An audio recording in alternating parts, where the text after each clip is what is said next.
Good morning. It's Thursday. Happy Thursday to you.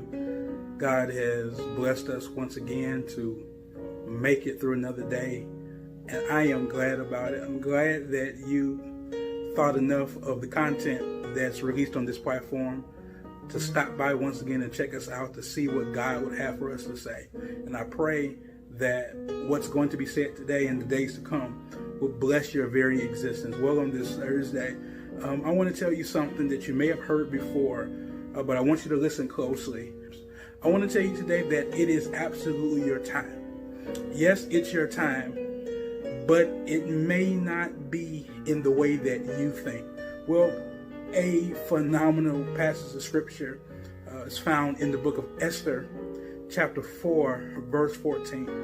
And in this text of Esther, her uncle Mordecai says to her, listen, who's to say that God did not position you and create you for a time such as this? Now, if you choose not to use your voice and to speak up and to use what God has positioned you to do to bring about this great deliverance, God will cause it to come from another angle. But here's the thing, you and your family will perish. In other words, he's saying to her, you refusing to do what God is pushing you to do is not going to cause it not to be done. It's just going to affect how it benefits you personally.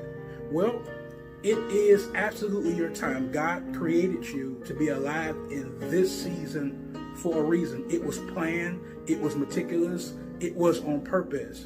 What we have to do is we have to seek after God. We have to consult him and ask him, God, how do you want me to go about doing what you are calling me to do? We get in trouble because we hear God, but we refuse to wait around for what he has to say as it pertains to the method. We understand, we know it, we recognize that there is a push for greatness on the inside of us. There is a push for us to get from where we are and to go out into a place to affect change in the world, change in the earth.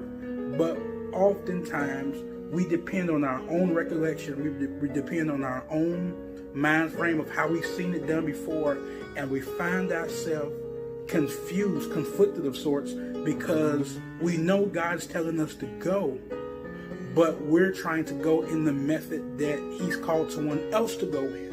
What is your method? Do you know that God uses Esther's beauty to bring deliverance to a whole nation? Esther never had to step outside of what God had already created her to be to gain an audience.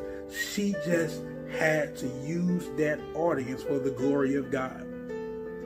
What has God created you to be? What gifts, what talents, what assets has God blessed you to possess? All you have to do is be the person, be the man, be the woman, be the child, be the adult that God has created you to be.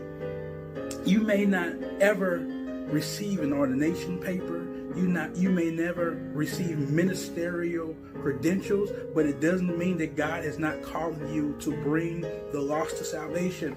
You may not ever pastor a church. You may not ever become a bishop, become a Christian leader, but it does not mean that God has not called you to build up the kingdom. Look at this. This book of Esther is the only book in the Bible that does not mention the name of God, but you can see God's hand and God's work all through it.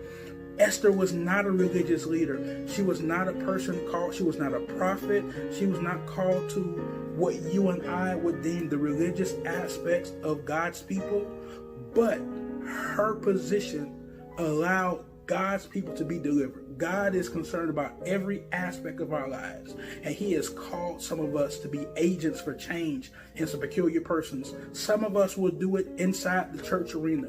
Some of us would do it in the Fortune 500 company. Some of us would do it in government and politics. Some of us would do it in entertainment. But whatever God has gifted you with, whatever he has called you to be, use it for the glory of God.